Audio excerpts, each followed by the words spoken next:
আমাকে দেখে দৌড়ে এসে বলতেছে যে তোদেরকে মেরে ফেললে কি হয়, তোদেরকে পেট্রোল দিয়ে চালিয়ে ফেললে কি হয়, কি করতে পারবি, সব জায়গা আমার। রামুর চৌমোহনীতে জোরপূর্বক ভোগ দখলীয় জমি দখল নিতে মারধর ও শিক্ষিকার শ্লীলতাহানির অভিযোগ উঠেছে ছাত্রলীগ নেতা রিয়াজ আহমেদ ও তার পরিবারের বিরুদ্ধে। বুধবার বিকেলে মেরংলোয়া মৌজার জমির বিরোধ নিয়ে চৌমোহনী স্টেশনের উত্তর পাশে দিঘির পাড়ে এই ঘটনা ঘটে।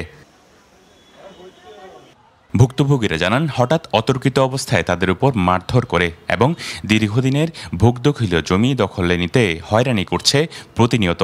এছাড়াও জোরপূর্বক দিঘিতে চাষ করতে দিচ্ছে না অভিযুক্তরা। বিগত আওয়ামী লীগের আমলে ওনার ছেলে ছাত্রলীগ খতিয়ান করে ফেলছে, বাপ ছেলে মিলে আমাদেরকে না জানি আসার পরে আমাদেরকে ওনারা বলতেছে কানুগো এখানে একটা দরকার সিগনেচার করো। তখন আমি সাক্ষী হিসাবে একটা সিগনেচার করলাম, আমার খালা একটা সিগনেচার করছে, তখন আমার আঙ্কেল একটা করছে, আমার উনিও করেছেন। করার পরে মানে আমার মামা ফুরকান আহমেদ উনিও করেছেন সিগনেচার। মানে কানুগো বলতেছে এই দোকানটা কাট। তখন ওই দোকানের মালিক বলতেছে এটার দোকানের মালিক তো আলম। তখন ওনাকে বাবা ছেলে দুজনে মানে ওনাকে মারার অবস্থা ঝগড়া। আমি বলতেছি তুমি কয়জনকে চুপ করাবা, এটা না তোমার এই দোকানটা সবাই পাবে যদি কোম্পানির সম্পত্তি হয়ে থাকে। এটা বলার সাথে সাথে তুমি কে, যাও মামলা করে নিয়ে আসো, তুমি কেন এখানে আসছো? আমি কেন মামলা করবো, আমরা আত্মীয় হয়ে বসে করি না। উনি ও কথা শুনে নেয়, উনি এটা বলার সাথে সাথে আমাকে তাপ্পর দিয়ে মেরে ফেলে, আমার চুল টুল টেনে ওনার ছেলে এবং আমার বাবা আমাকে ধরে মানে আমি কথা শুনতে বলতে পারছি না, আমার গলা চেপে ধরছে।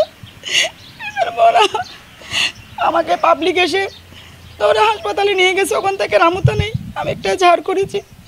আজকে আমাদেরকে যেতে বলছি স্যার, এখন আমি নিরাপত্তাহীনতায় ভুগতেছি। আমার একটা ছেলে একটা মেয়ে আছে। আমাকে দেখে দৌড়ে এসে বলতেছে যে তোদেরকে মেরে ফেললে কি হয়, তোদেরকে পেট্রোল দিয়ে চালিয়ে ফেললে কি হয়, কি করতে পারবি, সব জায়গা আমার। আমার বোনের মেয়ে দেখার জন্য আসছি, আমরা কোনো ঝগড়া করতে আসিনি।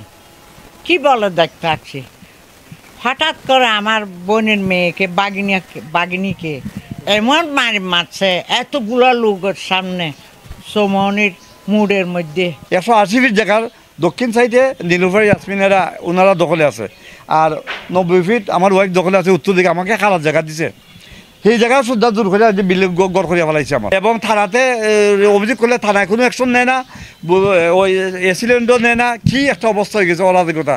ঘটনার প্রত্যক্ষদর্শীরা জানান, অভিযুক্তরা শিক্ষিকাকে দফায় দফায় মারধর করে সেখান থেকে তাড়িয়ে দেয়।